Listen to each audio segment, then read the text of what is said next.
That has led to the untimely death of the 17-year-old Gala Aden Abdi has left the nation speechless.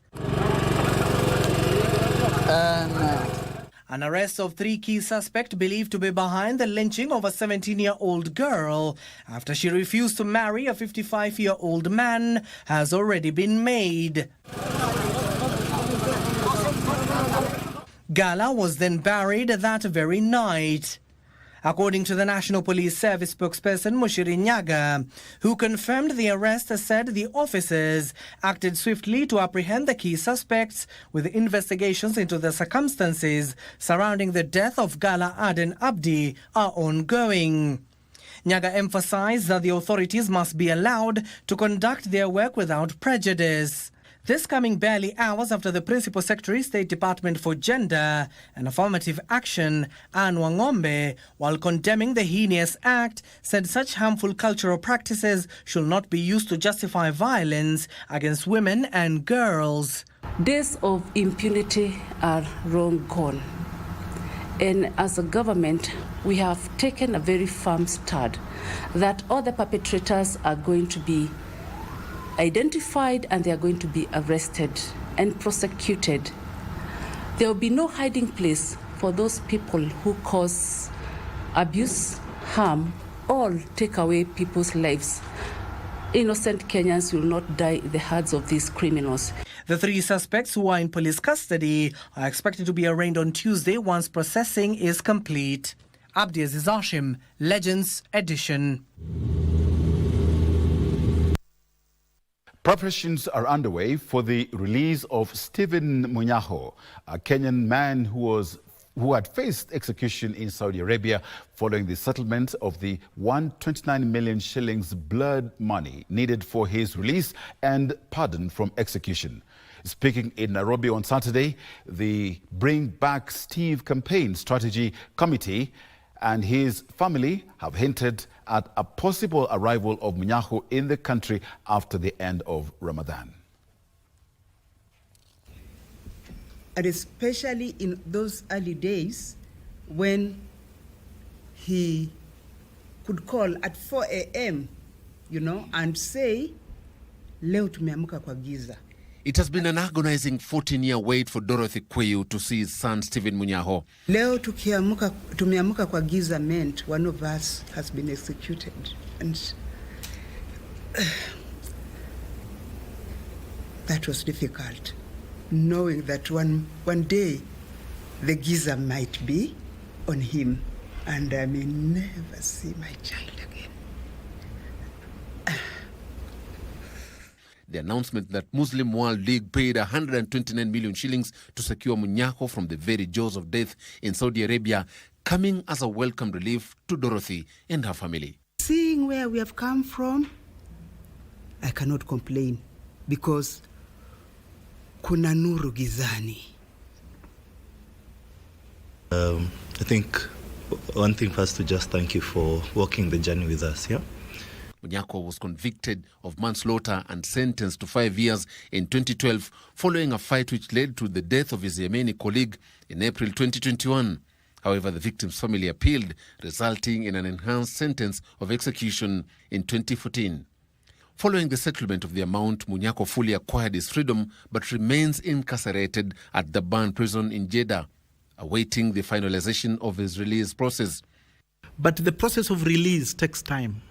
There is processing of papers, as with even Kenya's prisons. And I get the sense that this Ramadan period might perhaps be contributing to the delay. So we don't know exactly when he will be back, but we've been assured that the release is being processed. We'll get to celebrate him when he's back. But I think beyond that, there's a lot more in terms of just rebuilding and reintegrating with the family, with the community. Joseph Ohungu for Legends Edition. Police in Kwale County have arrested 120 suspects linked to the machete-wielding criminal gang, also known as Panga Boys. The suspects have been terrorizing residents in Diani and were nabbed during a week-long operation. Elsewhere, a 70-year-old security guard was killed by unknown gangsters in Homa Bay town, sparking grief among residents. The victim was attacked at dawn on Saturday while guarding a business premise. This file footage shows the activities of a juvenile gang that has been terrorizing residents of Diani. The suspects were rounded up and taken to court after they were nabbed after a week-long operation. 63 of the suspects have been taken to court, while police have requested 14 more days to hold 33 others as they conduct further investigations. Another 16 suspects will be arraigned in court on Tuesday. Machetes believed to have been used by the suspects in the criminal activities were recovered during the operation, including 18 rolls of bang and several phones. Hatutashindwa na wahalifu wachache hii wanasemekana vijana wadogo wadogo. Tutawaendea hata kwa manyumba zao. Tukiwashika vijana, tunawashika na wazazi wao. Na kwa saa hii kuna wazazi kadhaa tumewashika, tutawapeleka kotini. Mtoto ambaye atashikwa na kipanga na kisu na nini, ashikwe pamoja na mzazi wake. Na sidhani kama mtakosa, manake kuna ile accomplice, si ndio? Kila mmoja wenu akae na mtoto wake. Kila mmoja wenu ashauri watoto wake, kwa sababu tunapokosa usalama tunakosa uchumi. In Homa Bay, a 70-year-old security guard was killed by unknown gangsters. The victim, identified as Harrison Apollo Andika, was attacked at dawn on Saturday while guarding a business premise. According to Charles Koilenge, an officer from the Directorate of Criminal Investigations, investigations into the incident are ongoing. He revealed that CCTV cameras were off at the time of the incident. In Tigania, the clergy in Meru County are calling for immediate action to stem increased insecurity cases. In a recent incident, one of their own escaped by a whisker after gunmen who attempted to shoot him at close range missed and instead hit his Bible placed on the dashboard of his car. Risasi ilipopiatuliwa, sijui hii ni maajabu ya Mungu, because hii Biblia ilikuwa hapo kwa dashboard, hapo chini ya karibu na steering. Na hiyo risasi iliweza kugonga hii Biblia, ikaingia mpaka karibu Ufunuo. Unaona? Ikagonga mpaka huku ndani na ikatokea kwa screen. Nancy Kwari, Legends Edition. The government has constituted a 13-member committee to scrutinize and analyze existing NHIF pending medical claims for the last 2 years within 90 days. Health Cabinet Secretary Eden Duale, in a Gazette notice, appointed James Masiro Wajir as the chairman of the committee, deputized by Anne Wamai. In the terms of reference, the committee is expected to identify cases where there may be corrupt or fraudulent claims and recommend action to relevant agencies, define criteria to determine genuine claims, make recommendations on settlement or disposal of pending medical claims, and propose reforms to avoid future pending claims bills. The committee will scrutinize claims made between the 1st of July 2022 to the 30th of September 2024. President William Ruto had directed the scrutiny of pending medical claims of more than 10 million shillings before payment.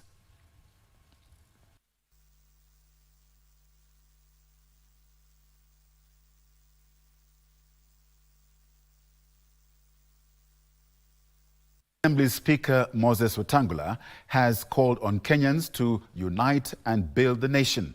Speaking Saturday at the burial of Elvis Murakana Namenya, the son of Dagoretti North MP Beatrice Selachi in Kajiado County, Wetangula called for unity regardless of the political and social affiliations for the sake of development.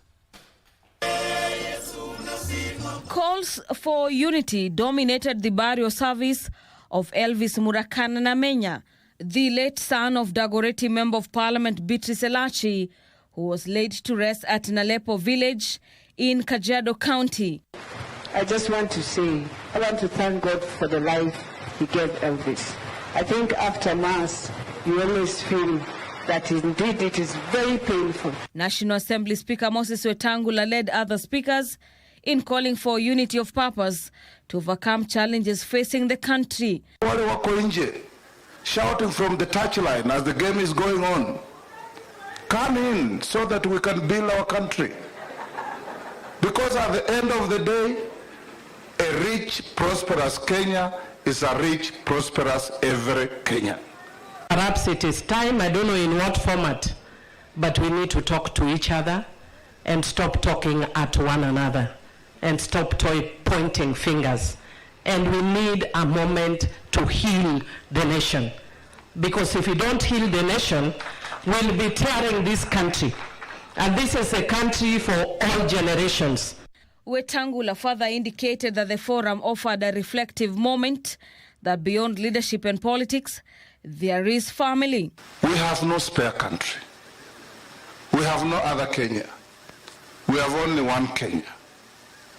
Na senator wa hapa alisimama hapa akasema Kajiado is a county of peace. And I confirm because I'm also a resident of Kajiado. We look at each other with the blinkers of hate, with the blinkers of ethnicity, with the blinkers of all manner of things that don't help the growth of our country. We prioritize for us as parliament that we talk about what is bedeviling us as a country, why we are losing the soul of this country, why we have so many bitter and many angry people in this country, especially young people. During the burial ceremony, leaders termed Elvis' untimely passing in tragic road accident during the Lent season as a reminder of the fragility of life. What you see as bitterness, what you see as anger, is a cry. The problem is not our young people. The problem is us, the political class. We are the problem. And we need, when you hear a cry from your child, what do? You go down to their level, you listen. We need to listen. Elvis died in a road accident along Thika Road on March 25th of 2025.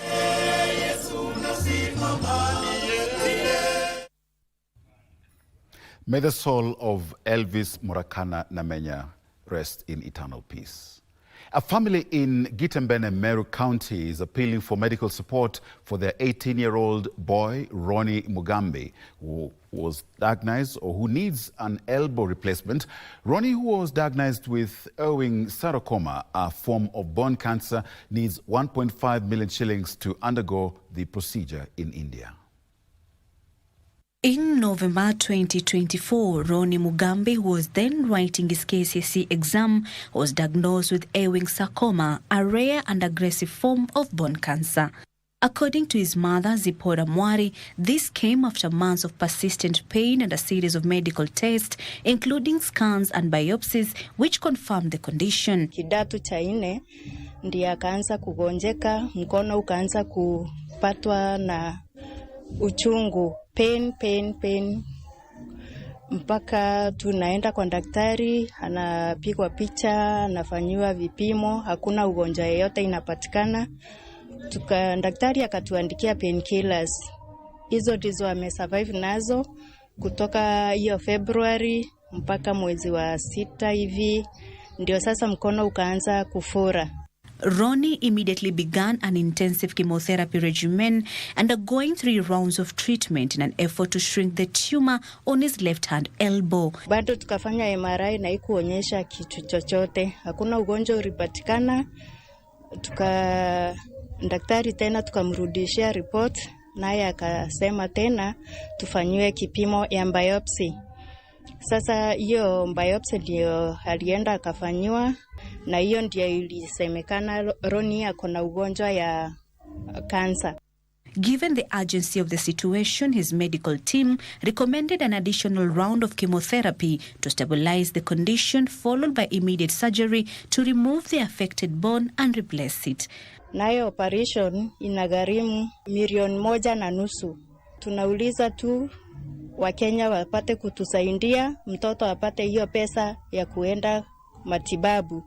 Nafanyiwe matibabu na tutamshukuru Mungu. Well-wishers can channel their contribution to Zipporah Mwari via till number 326962.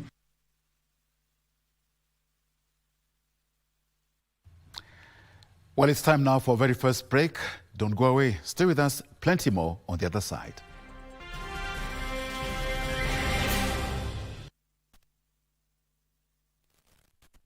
Inuka na loto moto sasa kwa star 570 hash option ya 4 kuna kashamba juja na nika 50 by 100 worth 1.7 million Kenyan shillings. Na hii si shamba tu, iko kwa prime location few minutes from Juja town. Stima yako iko ndani na kama ni development rapid and so promising. Na mambo ya landlord mwisho wa mwanzo ni hapa. Ukishinda hili shamba tunakuongeza 1 million Kenyan shillings ujijengee nyumba yako kwa shamba yako. Kuinuka na loto moto ni kucheza sasa hivi kupitia star 570 hash option ya 4 au register deposit na ucheze sasa hivi kwa www.tushinde.com na ujishindie shamba hili na addition of 1 million Kenyan shillings in new. We heard you. Tax amnesty is back. Kenya Revenue Authority is giving 100% relief on interest, penalties and fines for tax debts incurred up to 31st December 2023. Don't miss out. Take action now by settling your outstanding tax debt through easy-to-pay installments by 30th June 2025 and watch those penalties and fines for tax debts disappear. It's now or never to set your tax records right. Take advantage of the tax amnesty today. Terms and conditions apply. Kenya Revenue Authority. Tulipe ushuru tujitegemee.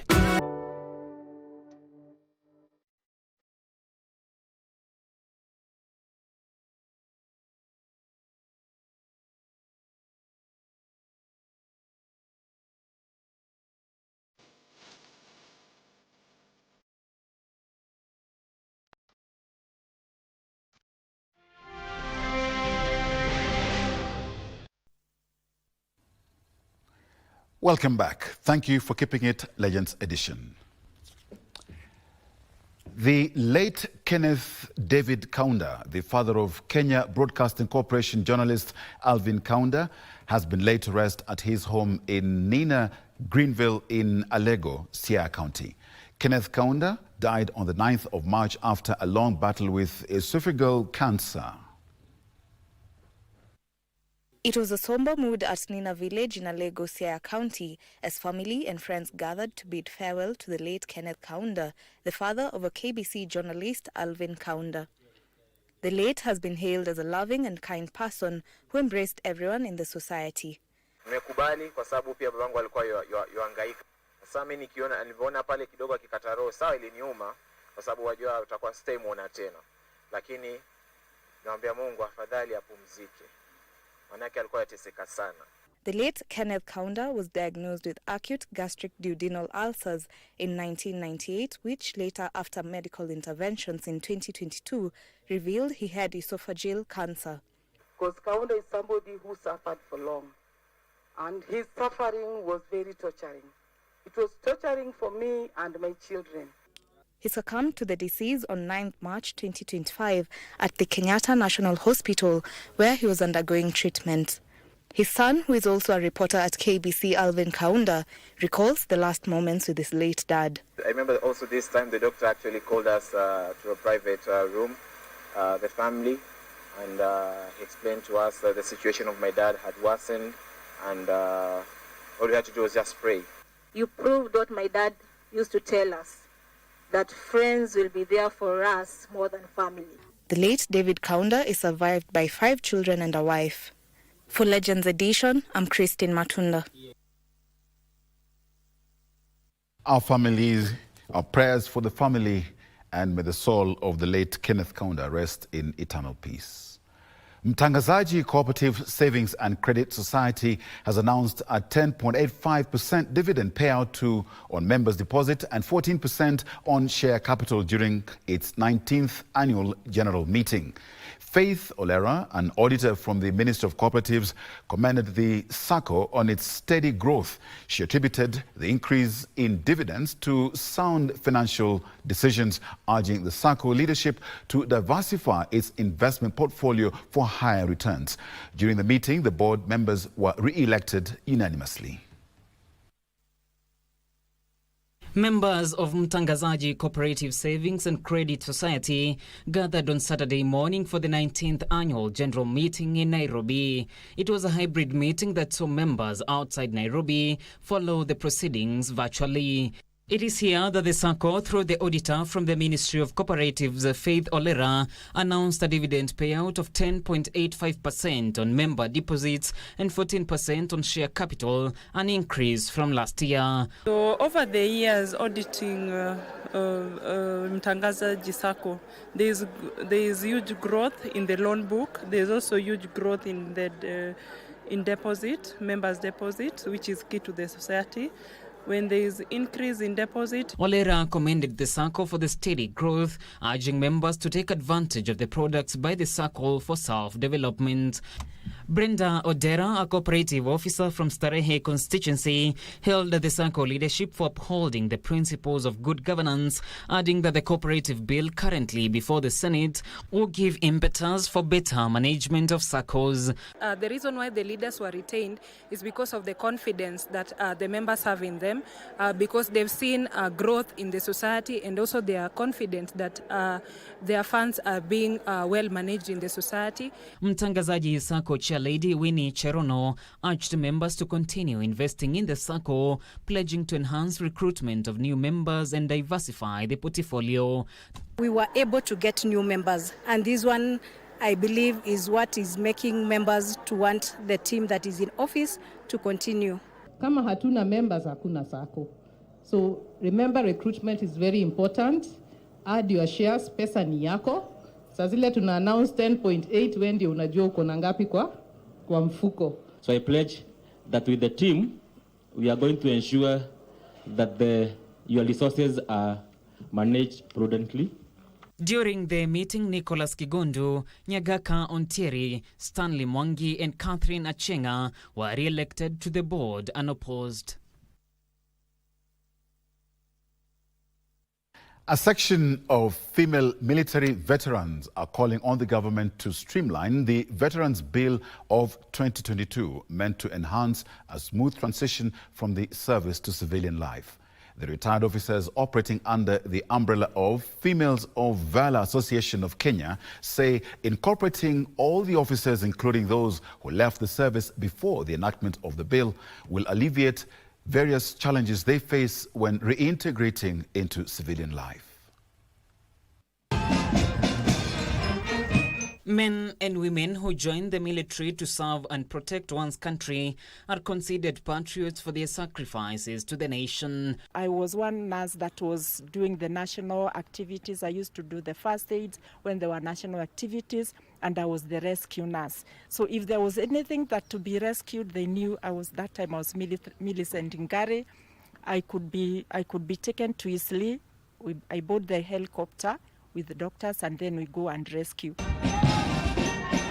However, the transition from service to civilian life brings its own set of challenges, especially for veteran officers who are forced to retire from service prematurely owing to various reasons.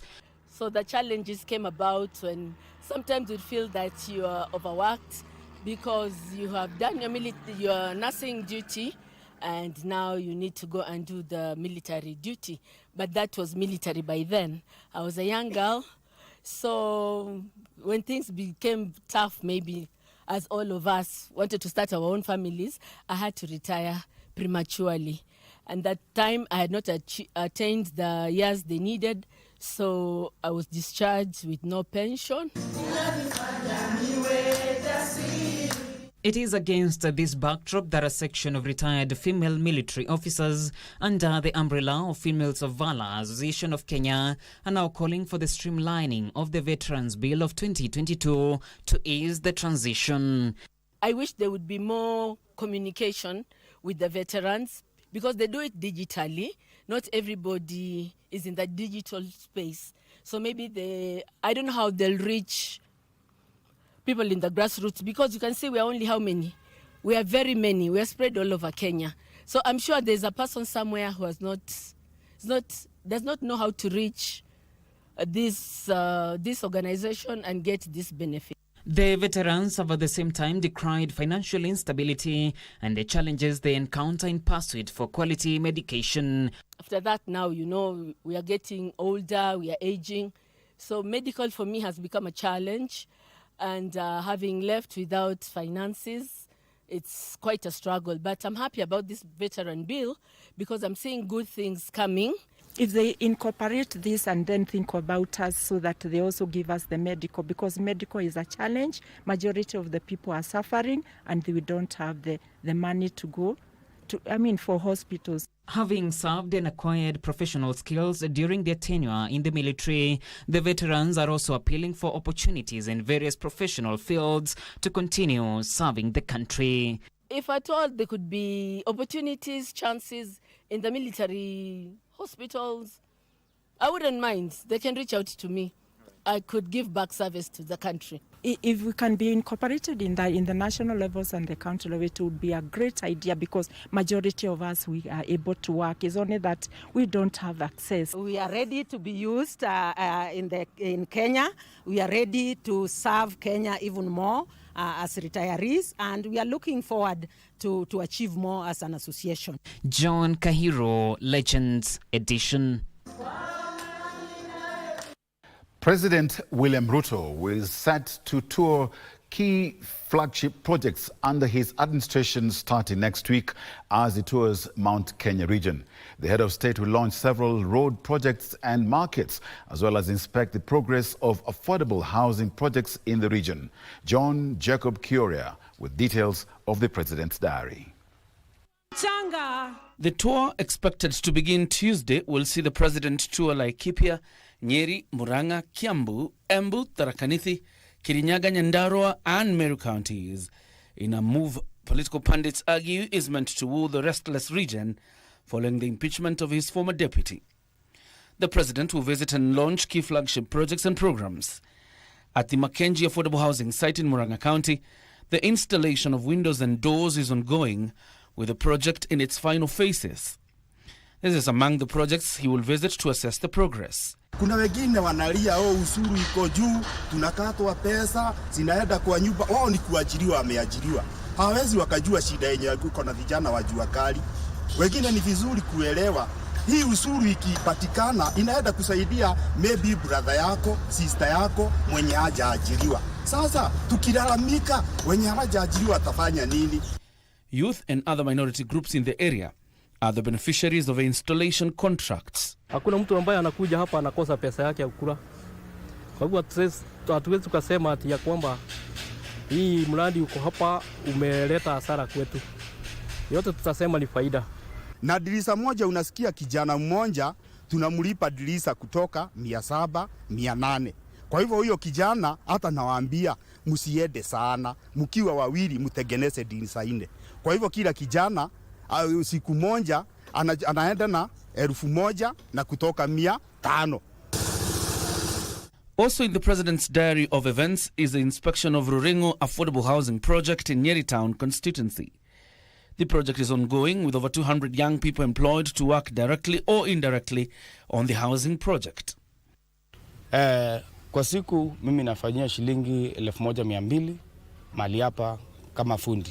Naona ya kwamba inasaidia sana vijana. Moso hapa Nyeri tunasaidika sana. Kwa sasa nimejifunza mambo mingi, nimepata skills mingi.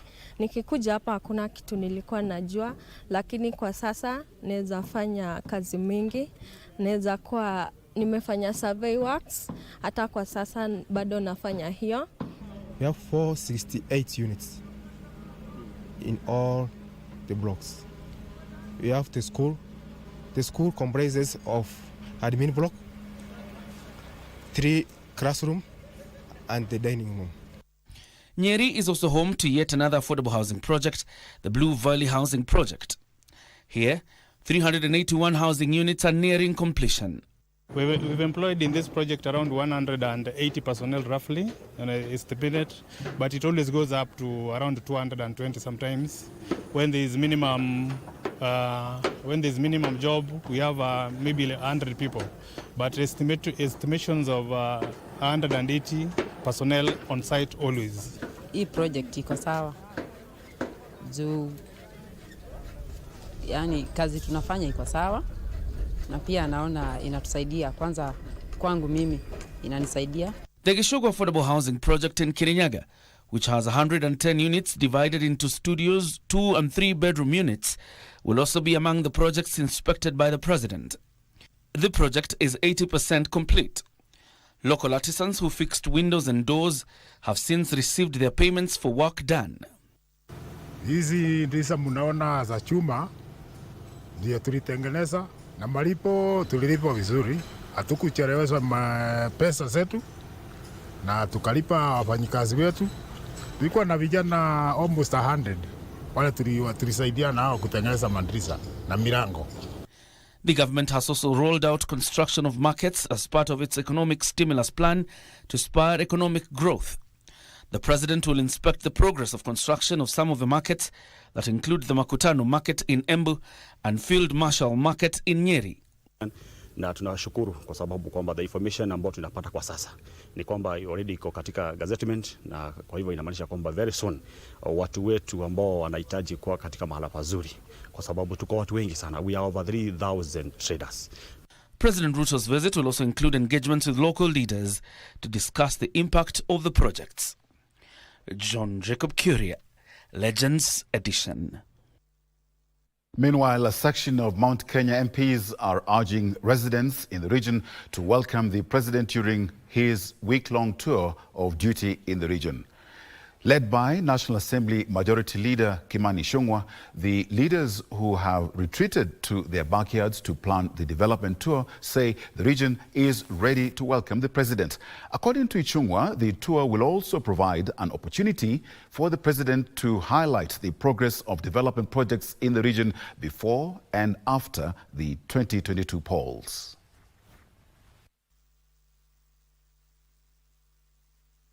Tuje tuwaletee report form ya ile kazi tumefanya, si ndio?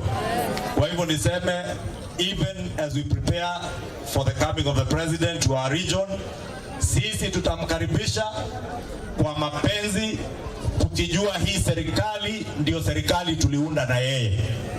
Na hii sio serikali ya William Ruto, hii ni serikali yetu sisi wote.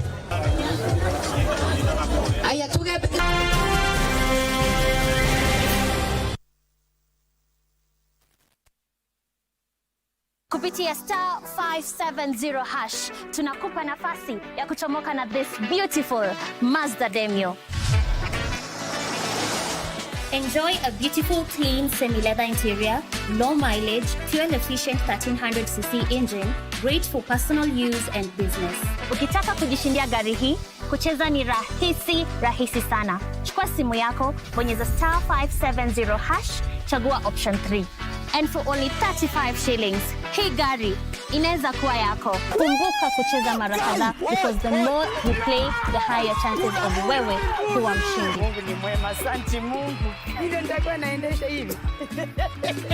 Dial *570 hash and make this dream car yours.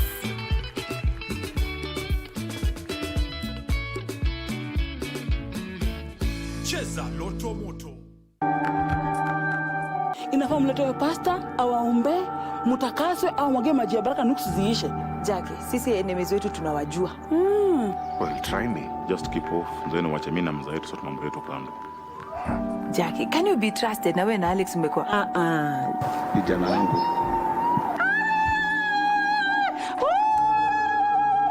Harusi tunayo, hatuna magazine. Wewe unajua nafurahia hapa na hata jani proposea bado. Maxine Yolanda. Will you marry me? Mama kumsikia Juma ni propose nasikia kulia. Jackie. We only have 1 week.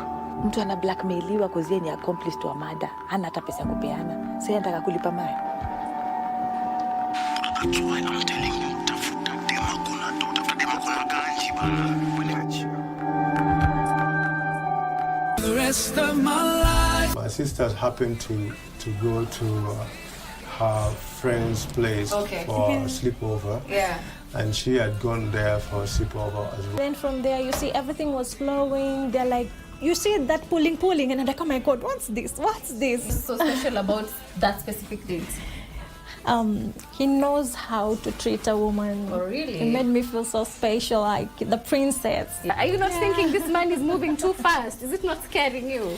I was. Yeah. But again, you see, with the qualities, you are like, asichukuliwe na mwingine nikapoteza bahati. Who's most likely to forget an important date? Hassan. Yeah. Who's most likely to win an argument? You're making me blush. Oh, no. For the rest of my life, I'll be with you. I'll stay by your side. Imekuwa ngumu kwake. Watoto wako wanataka chakula. Hawezi pata kwa urahisi kwa sababu baba ni mgonjwa. Mimi pia sina cha kufanya. Ni yeye ndio tuko tunamtegemea, lakini hawezi fanya kazi ngumu kwa sababu hiyo mkono wake imefura. Imemweka chini, yani kila kitu imemlemea. Unamsikianga huruma kama bibi yake? Nasikia huruma sana kwake. Ni uchungu. Nakuwa uchungu. Kwanza ni uchungu mahali ilianza huko nyuma.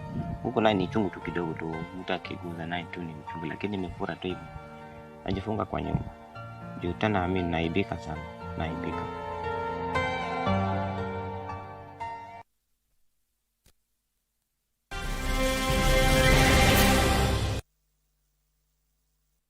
Welcome back.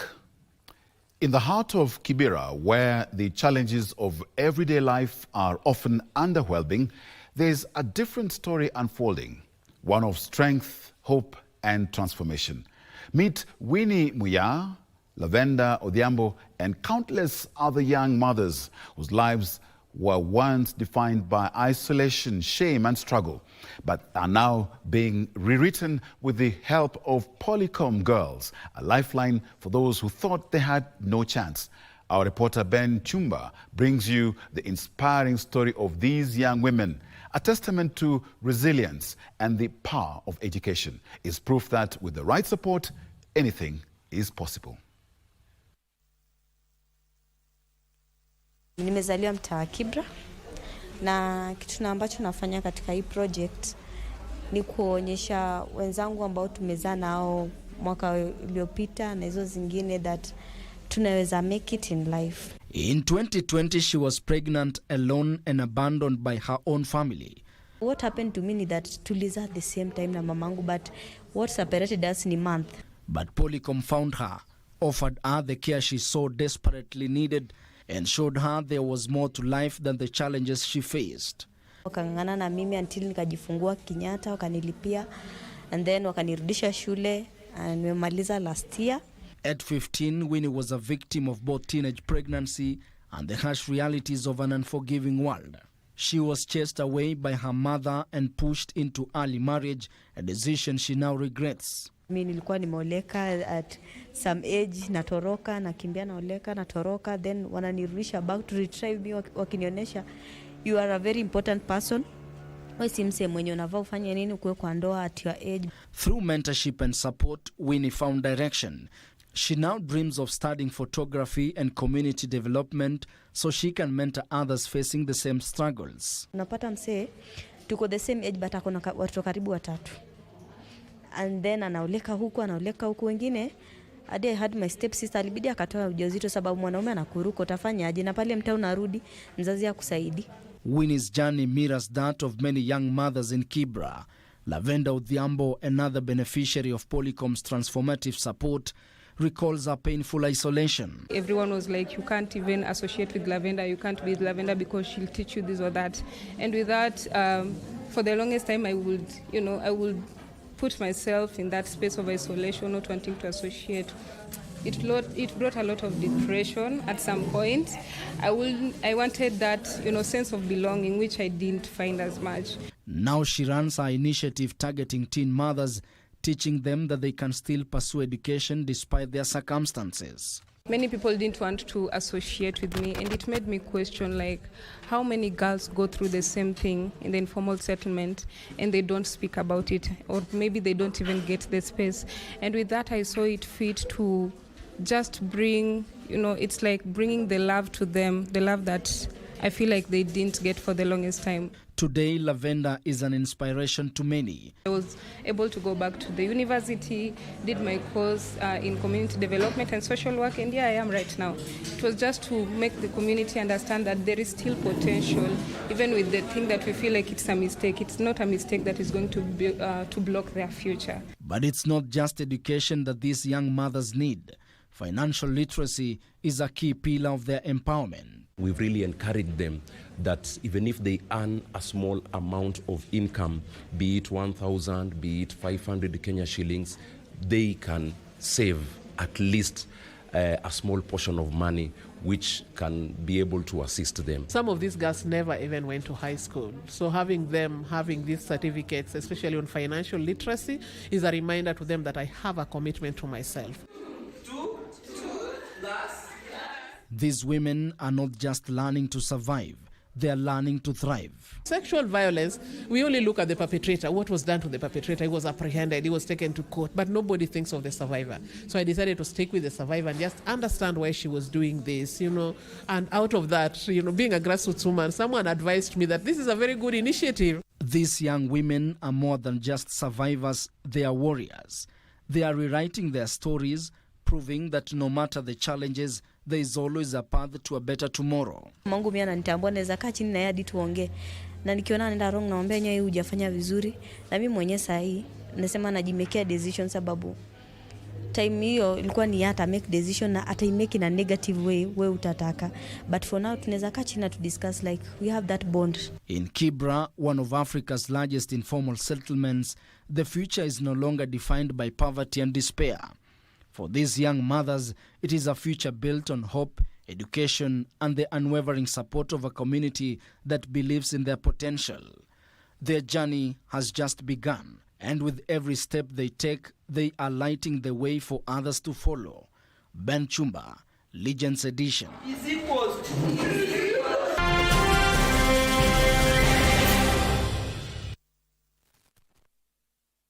Jet A1, cheza avieta bila data bila credo. Dial *892# for instant takeoff. Pepea bila pressure kucrash au kucash out. Avieta bila data, avieta bila credo. Uko na kabambe, wewe pia ni rubani mnoma. Dial *892#. Jet A1, michezobet.com. Cheza kwa kuwajibika. Kushiriki ni miaka 18 au zaidi. BCLB license number 0000664.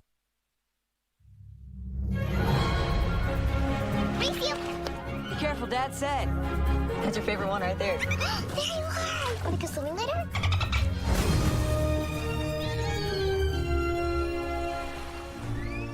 Holly's favorite. It's not here. The dolphin we rescued is over here. All our other dolphins have names. Does he have one? Since he has to make somewhere, how about Bernie?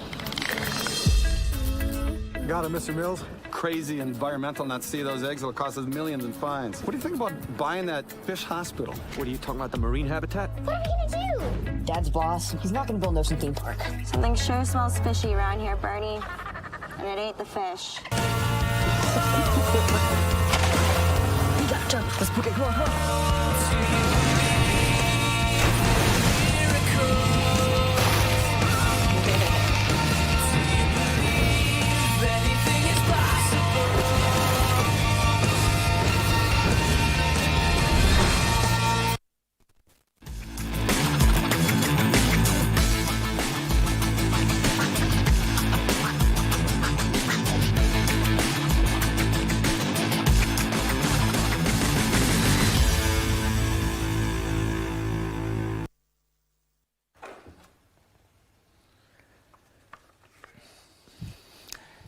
Well, it's time for sports news, and it's time to pass the baton to Topi Jambila. Take it away.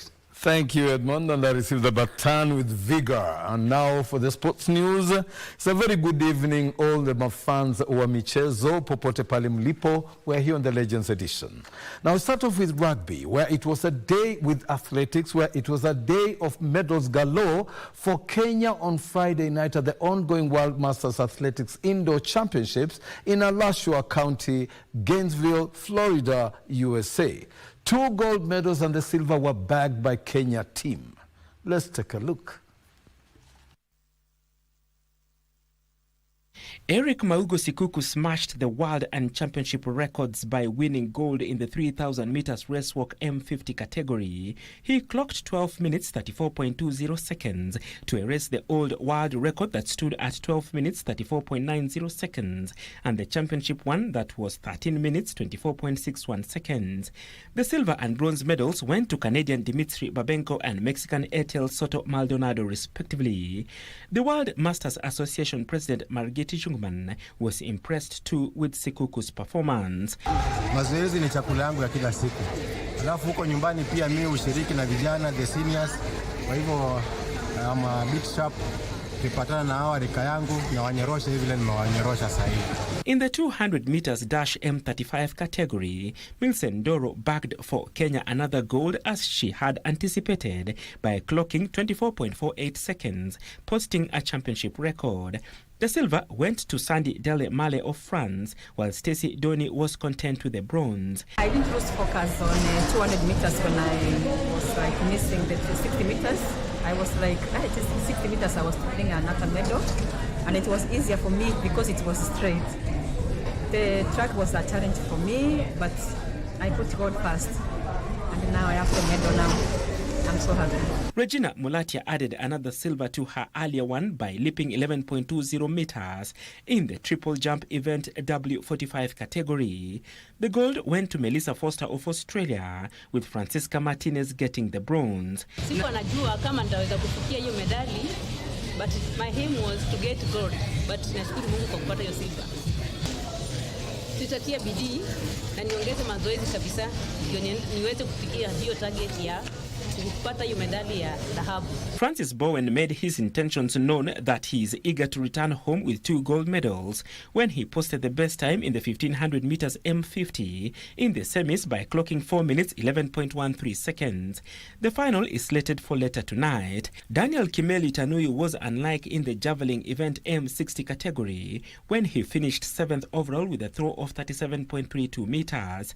The gold and silver medals went to Americans Clay Parker and Clayton Dennis with throws of 47.08 meters and 46.63 meters respectively. Tungekuwa na stadium kama hii moja ya kufanyia mazoezi kama Kasarani kama Nyayo stadium, lakini bado tuko mbali.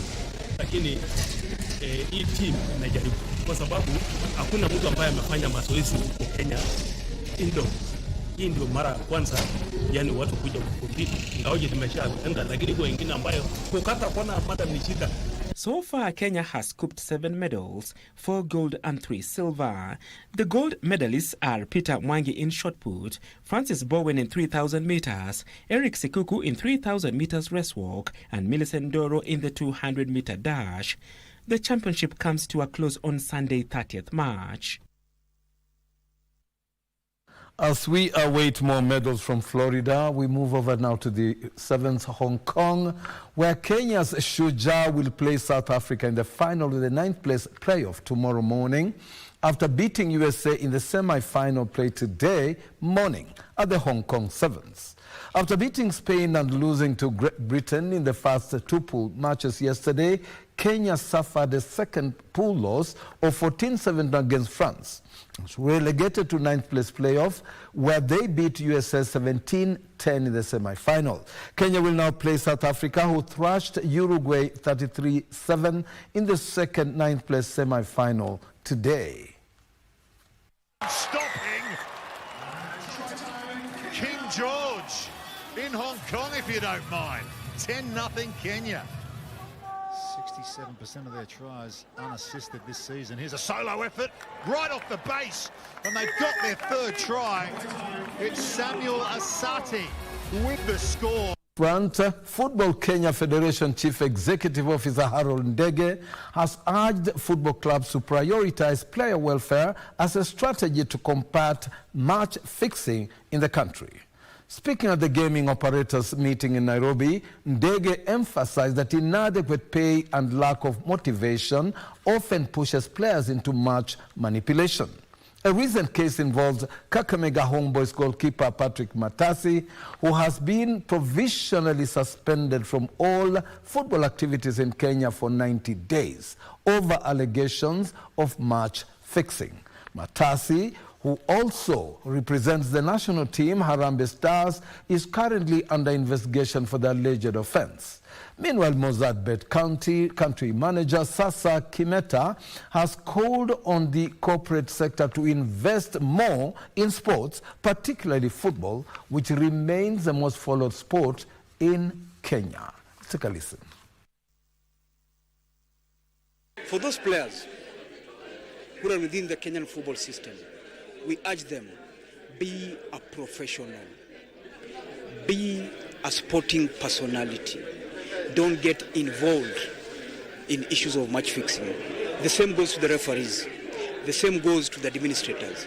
Anybody who will be found culpable. And remember, the margin of proof when it comes to match fixing is so slim that just a small evidence, we will use it against you to ban you, not only from Kenyan football, but from interacting with individuals within the football ecosystem. Fortunately, there is not so many industry which we can see that they sponsor sports. So we would like to invite all corporates.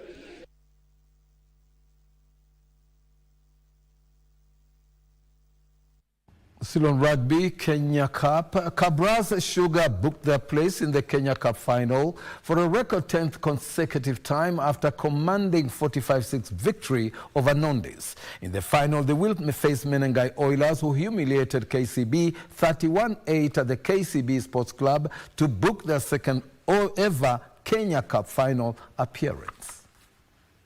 A try, just folding around the racks there.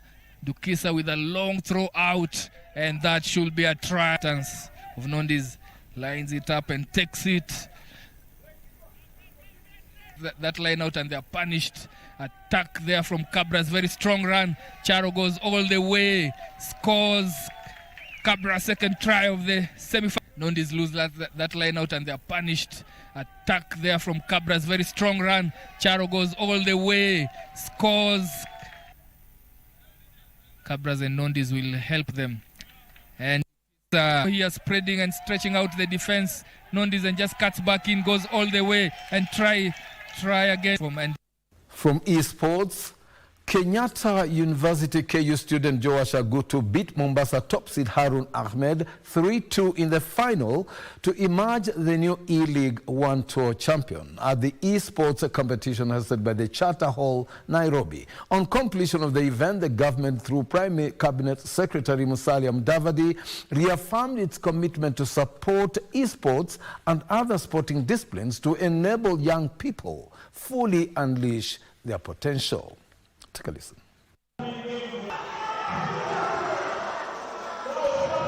I want to assure you that there's a great future, and we'll do whatever it takes to support esports and other sports so that the young people can fully unleash their potential as sports people in different ways.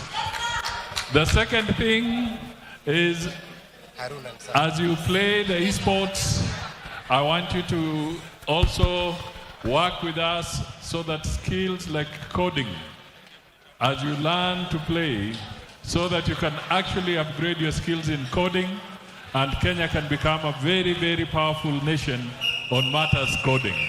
We've been walking across this journey with Kenya in the development of esport and gaming. And we believe, I'm in a generation that necessarily doesn't understand all of it, but I can see the young people of Kenya have really mobilized in favor of esport. And so, as much as it is about expressing talent, there's also a part which is developing and nurturing talent and creating content and making this whole screen industry a proper industry. There are possibilities of utilizing these skills that the players here have to be able to expand the scope of this game. So we look forward to being able to do that, develop with the partners that are coming in esports, and the city government of Nairobi will continue to partner with yourselves. As we remain standing, the president... On handball, Moi Airbase men's handball team came back twice to register a 25-25 draw against Hamas men's handball team in a thrilling match played at the Nyayo handball court. The Kenya Handball League resumes tomorrow with several matches set to be played at the same venue. Let's take a look and listen in.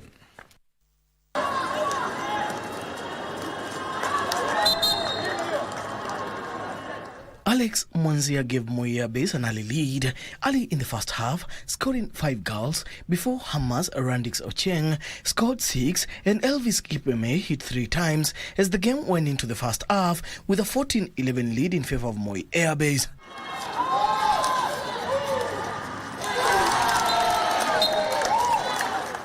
In the second half, Hamas came into the match aiming to register a win, but were held to a 25-25 draw at full time to split points. We have tried our best. It was a 25-25 draw, but we were lagging behind in the game. So I told my boss that we have to go strive for the win. But what has occurred in the game was a game to watch. We have enjoyed the game, and this is about handball. Handball is about you taking your chances as soon as you can take them. Conversion has let us down truly because we've missed one-on-one scores, like 6 of them, which is too much for a game. Yes. In other matches, Black Mamba beat JKUAT 21-14. Nairobi Water women's team registered a 34-22 win over Bungoma Poly.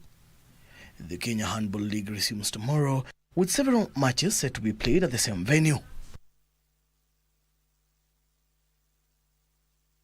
On Showmax Intermedia, KBC FC lost by a solitary goal to Bad FC in the quarterfinal of the second edition of the Safaricom Showmax 5-a-side intermediate tournament held today at the Goal Hub in Kitengela.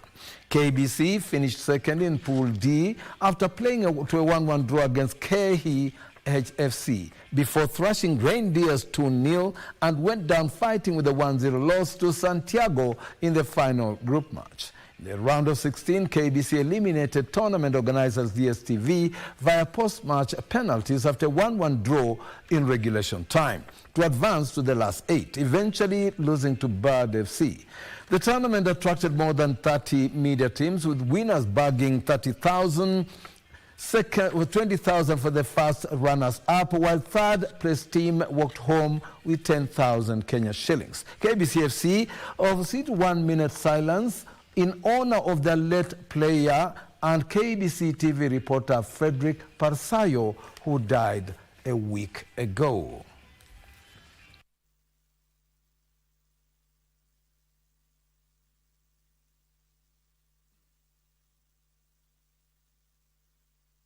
On the international scene, Crystal Palace stunned Fulham with a 3-0 victory at the Craven Cottage, securing their 5th consecutive win to reach the FA Cup semi-finals. Despite dominating the first 30 minutes, Fulham failed to capitalize on their control, with Rodrigo Muniz coming closer to scoring for the hosts.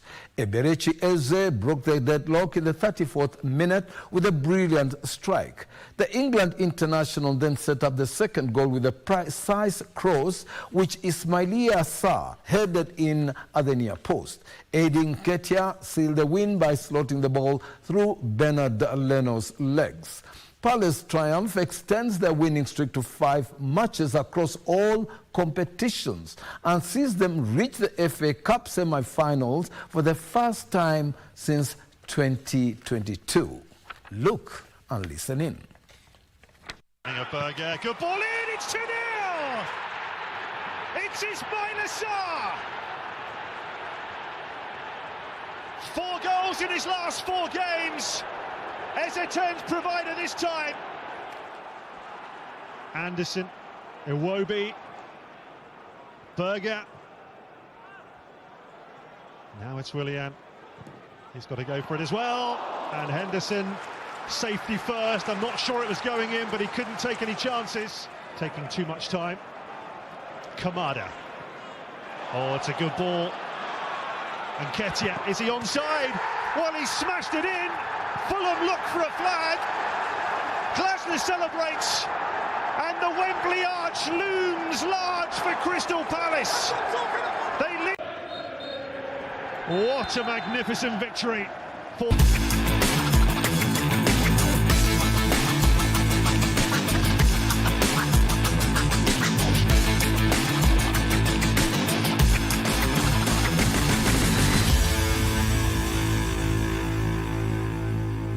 Well, that FA Cup action brings us for a wrap on the sports segment this Saturday evening on the Legends edition, urging you to be with us again next weekend for another Bamba harvest from the sporting scene. Michezo bila kusimama. Now, of course, KBC, your sporting partner, always giving you throughout the week up till the weekend. For me, Topi Liambila, it is goodbye for now and over now to Edmund, your show.